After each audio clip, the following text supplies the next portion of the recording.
बिस्मिल्लाहिर्रहमानिर्रहीम। Dear students, अस्सलाम वालेकुम। आज हम आपको पढ़ाएंगे पास्ट परफेक्ट कंटीन्यूअस टेंस। जैसा कि इसके नाम से वाज़ेह है, पास्ट मींस गुजरा हुआ, परफेक्ट मींस मुकम्मल एंड कंटीन्यूअस मींस जारी एंड टेंस मींस टाइम। सो जब हम जिक्र करते हैं ऐसे एक्शंस और एक्टिविटीज के बारे में जो माजी में किसी वक्त पर शुरू हो गए हो और एक खास ड्यूरेशन तक वो चलते रहे, जारी रहे और इस उस वक्त तक जब कोई दूसरा एक्शन शुरू हो जाता। जब हम ऐसी एक्टिविटीज के बारे में जिक्र करते हैं तो हम पास्ट परफेक्ट कंटीन्यूअस टेंस का इस्तेमाल करते हैं। हम इंग्लिश में इस तरह कह सकते हैं कि फॉर द ऑनगोइंग एक्शंस और activity started in the past and continue up to another point in the past. Clear? So ऐसी एक्टिविटीज के बारे में जब हम जिक्र करते हैं तो हम पास्ट परफेक्ट कंटीन्यूअस टेंस का इस्तेमाल करते हैं।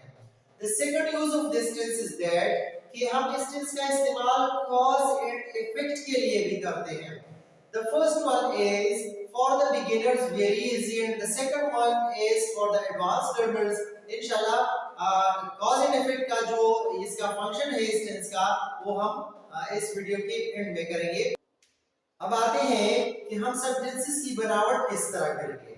हम पहले सब्जेक्ट लगाते हैं, बाद में हर सब्जेक्ट के साथ हम हेड भी लगाएंगे, उसके बाद हम प्रेजेंट पार्टिसिपल या जिसको हम वर्ब की पहली फॉर्म और उसके साथ आईएनजी, इसको प्रेजेंट पार्टिसिपल कहते हैं, ये लगाएंगे और उसके बाद अगर ड्यूरेशन का जिक्र आ जाए मतलब वक्त का जिक्र हो उसमें तो उसके लिए हम फॉर या सिंस का इस्तेमाल करते हैं। फॉर का और सिंस का इस्तेमाल हम किस तरह करेंगे तो नीचे डिस्क्रिप्शन में प्रेजेंट परफेक्ट कंटीन्यूअस का लिंक मौजूद है, अगर आप नए हैं तो इस पे क्लिक करें, वहां पर उस टेंस पे ये तफसील से इसका जिक्र हुआ है। For example, she had been drinking milk when mom entered the room. They had been working well when I reached. She had been cooking for 2 hours when we met her. Sarah had been watching television since morning. अब इन तमाम examples को अगर आप देखें तो सारे subjects के साथ हेड लगाया जाता है, कोई और हेल्पिंग वर्ब यहाँ पे नहीं लगाया जाता। जैसा कि आगाज़ में हमने जिक्र किया था कि इसमें एक काम शुरू होता है, जारी रहता है माजी में एक दूसरे काम शुरू होने तक, क्लियर, या एक दूसरे पॉइंट तक। तो यहाँ पर अगर आप एग्जाम्पल नंबर 1 को देखें, she had been drinking milk, यहाँ पर पास्ट परफेक्ट कंटिन्यूअस टेंस का इस्तेमाल हुआ है। व्हेन कौन से पॉइंट तक, मॉम एंटर्ड द रूम, ये दूसरा एक्शन शुरू हुआ यहाँ पे और ये दूसरा जो एक्शन है इसके लिए फिर हम पास्ट इंडेफिनिट टेंस का इस्तेमाल करते हैं या जिसको हम सिंपल पास्ट कहते हैं। इसी तरह नंबर 2 एग्जाम्पल को अगर आप देखें, they had been working well, ये पास्ट परफेक्ट कंटिन्यूअस टेंस का स्ट्रक्चर हुआ। व्हेन आई रीच्ड, कब, ये वही पॉइंट है जिसका हमने आगाज़ में जिक्र किया था कि दूसरे पॉइंट तक या दूसरी एक्टिविटी या एक्शन तक ये काम जारी रहता है माजी में। सो व्हेन आई रीच्ड दूसरे काम के लिए फिर हम पास्ट इंडेफिनिट या सिंपल पास्ट का इस्तेमाल करते हैं। इसी तरह थर्ड में भी देखें, she had been cooking for 2 hours, ये पास्ट परफेक्ट कंटिन्यूअस टेंस है। व्हेन वी मेट हर, तो ये दूसरा पॉइंट शुरू हुआ यहाँ तक, ये जारी रहा।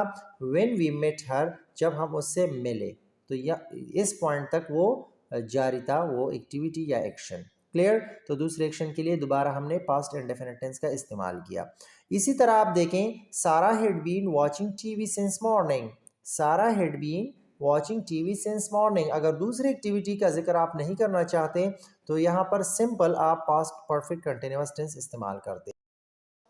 अगर आप ट्रांसलेशन करते हैं जैसे कि पेपर्स वगैरह में ट्रांसलेशन भी आता है तो याद रखिए इस टेंस की उर्दू के फिक्रों के आखिर में रहा था, रही थी जैसे अल्फाज आते हैं या था रहा था, थी रही थी, ते रही थी जैसे अल्फाज आते हैं। अब डिफरेंस क्या है इन दोनों में, रहा था रही थी तो पास्ट कंटीन्यूअस में भी आता है, लेकिन याद रखिए इन दोनों में फर्क हम ऐसा ही करेंगे। फॉर एग्जांपल अगर एक फिक्रे में टाइम मेंशन हुआ हो, फॉर एग्जांपल वो 2 दिनों से काम कर रहा था, अब यहाँ पे 2 दिनों से काम कर रहा था, क्लियर। तो ये पास्ट परफेक्ट कंटीन्यूअस टेंस है क्योंकि इसमें टाइम मेंशन हुआ है। इसके लिए अगर आपको याद हो तो प्रेजेंट परफेक्ट कंटीन्यूअस टेंस में हमने सिंस और फॉर का तफसील से जिक्र किया था। अब अगर इसमें टाइम मेंशन ना हो और इसकी ऐसे उर्दू के फिक्रों के आखिर में रहा था, रही थी वगैरह आ जाए तो फिर ये पास्ट कंटीन्यूअस टेंस होगा। अब आते हैं ता रहा था, थी रही थी की तरफ।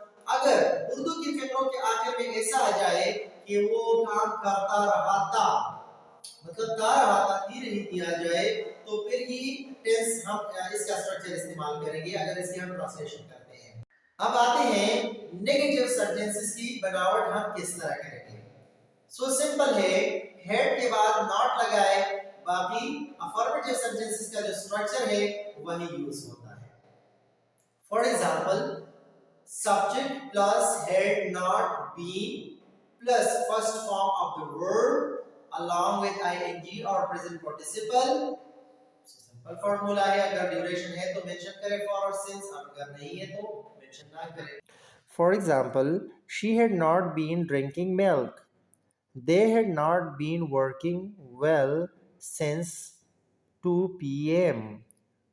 Ali had not been cooking for 5 hours. अब इस टेंस में इंट्रोगेटिव सेंटेंसेस बनाने के लिए हम हेड को स्टार्ट में लगाते हैं, सिर्फ और सिर्फ सब्जेक्ट और हेड का जो ऑर्डर है वो स्विच हो जाता है, और आखिर में हम क्या लगाएंगे, क्वेश्चन मार्क लगाएंगे। For example, had he been learning, had she been working for 2 hours। अब आते हैं कि कॉज एंड इफेक्ट के लिए हम इस टेंस का इस्तेमाल किस तरह करते हैं। अगर एक सेंटेंस हो उसमें एक्शन का कॉज भी मौजूद हो और उसका इफेक्ट भी मौजूद हो, तो कॉज के लिए हम पास्ट परफेक्ट कंटीन्यूअस टेंस का इस्तेमाल करेंगे और इफेक्ट के लिए फिर पास्ट इंडेफिनिट टेंस का इस्तेमाल करेंगे। कॉज एंड इफेक्ट के लिए हम बिकॉज या सो लफ्ज का इस्तेमाल करके सेंटेंस में कॉज एंड इफेक्ट को शो करते हैं। For example, he was tired because he had been playing. He was tired, simple past tense, because he had been playing, past perfect continuous tense। एक सेंटेंस में हम फिर ये दोनों टेंसेस इस्तेमाल करते हैं। He had been playing, ये वो बहुत ज़्यादा खेल रहा था, क्लियर, इस वजह से क्या हो गया, he was tired, ये इसका इफेक्ट आ गया, क्लियर। तो कॉज एंड इफेक्ट यहाँ पर शो हो गया। The path was wet, ये इफेक्ट है, क्लियर, ये वेट था ये रास्ता, क्यों, because it had been raining, तो ये पास्ट परफेक्ट कंटिन्यूअस कॉज के लिए यूज हुआ, और the path was wet, simple past effect के लिए यूज हुआ। इसी तरह they had been playing so the room was dirty, यहाँ पे अगर आप देखें तो ऑर्डर चेंज हो गया, हमने स्टार्ट में क्या लगाया, पास्ट परफेक्ट कंटिन्यूअस टेंस और बाद में सिंपल पास्ट टेंस यूज हुआ, लेकिन इसमें कोई वो प्रॉब्लम नहीं आता क्योंकि order is change but the meaning is the same. उम्मीद है आज वाला लेक्चर आपको पसंद आया होगा। See you in the next lecture.